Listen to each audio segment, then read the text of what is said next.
जब हम किसी को प्रणाम करते हैं, उन्हें नमस्कार करते हैं या हमें कोई प्रणाम करता है, तो अनायास ही हमारे मुंह से निकलता है खुश रहो, गॉड ब्लेस यू, सदा सुखी रहो। ये जो प्रणाम के उत्तर में हमारे मुंह से निकलते हैं ना, ये कोई साधारण शब्द नहीं है, ये दुनिया के सबसे कीमती शब्द हैं। आजकल हम इन बातों को महत्व देना बंद करते जा रहे हैं, पर यकीन मानिए, जो प्रणाम के जवाब के रूप में आशीर्वाद हमें मिलता है या हम किसी को देते हैं, वो 100% चमत्कारिक शब्द होते हैं, बेशकीमती शब्द होते हैं। एक बहुत प्यारी कथा कहने जा रही हूं। महाभारत का युद्ध चल रहा था। एक दिन दुर्योधन के व्यंग से आहत होकर भीष्म पितामह यह घोषणा कर देते हैं कि मैं कल पांडवों का वध कर दूंगा। इस घोषणा का पता जैसे ही पांडवों को चलता है तो उनके शिविर में बेचैनी बढ़ जाती है। सभी को भीष्म पितामह की क्षमताओं के बारे में पता था, इसीलिए सभी अनिष्ट की आशंका से परेशान हो जाते हैं। तभी श्री कृष्ण द्रौपदी से कहते हैं, तुम अभी मेरे साथ चलो। श्री कृष्ण द्रौपदी को लेकर सीधे पितामह भीष्म के शिविर में पहुंच जाते हैं। श्री कृष्ण स्वयं तो शिविर के बाहर खड़े हो जाते हैं, पर वो द्रौपदी से कहते हैं कि अंदर जाकर पितामह भीष्म को प्रणाम करो।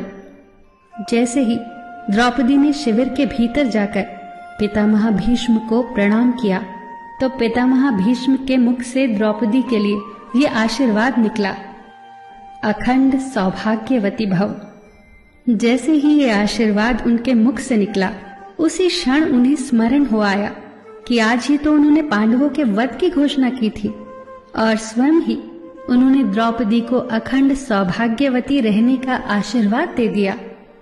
फिर पितामह भीष्म ने द्रौपदी से पूछा, पुत्री, क्या तुम इतनी रात को यहाँ अकेली आई हो या तुम्हें यहाँ श्री कृष्ण लाए हैं? तब द्रौपदी ने कहा, जी पितामह, और वो शिविर के बाहर ही खड़े हैं। शिविर से बाहर निकलकर दोनों ने एक दूसरे को प्रणाम किया और पितामह भीष्म ने कहा, मेरे एक वचन को मेरे ही दूसरे वचन से काटने का काम केवल कृष्ण ही कर सकते हैं। शिविर से वापस लौटते समय श्री कृष्ण ने द्रौपदी से कहा, तुम्हारे एक बार जाकर पितामह को प्रणाम करने से तुम्हारे पतियों को जीवन दान मिल गया है।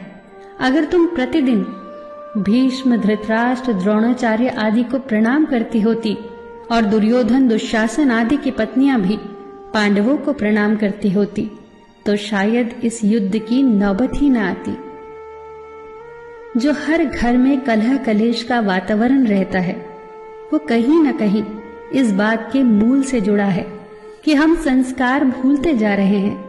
हम जाने अनजाने अपने बड़ों की उपेक्षा करने लगे हैं। याद रखना कि हर चीज पैसे से खरीदी नहीं जा सकती, और ये भी याद रखना कि हर बात का जवाब गूगल से नहीं मिलता। उसके लिए बुजुर्गों के पास भी बैठना पड़ता है। शरीर की खुराक के साथ साथ हमारी आत्मा को भी खुराक चाहिए, जो संस्कारों से हमें मिलती है। हम भूलते जा रहे हैं आशीर्वाद के महत्व को। आशीर्वाद एक कवच की तरह होता है, जो हर बाधा से हमारी रक्षा करता है। कितनी सुंदर बात कही है किसी ने। प्रणाम अनुशासन है, प्रणाम शीतलता है, प्रणाम आदर सिखाता है, प्रणाम से सुविचार आते हैं, प्रणाम झुकना सिखाता है, प्रणाम क्रोध मिटाता है, प्रणाम आंसू धो देता है, प्रणाम अहंकार मिटाता है, प्रणाम हमारी संस्कृति है। आप सभी को मेरा सादर प्रणाम।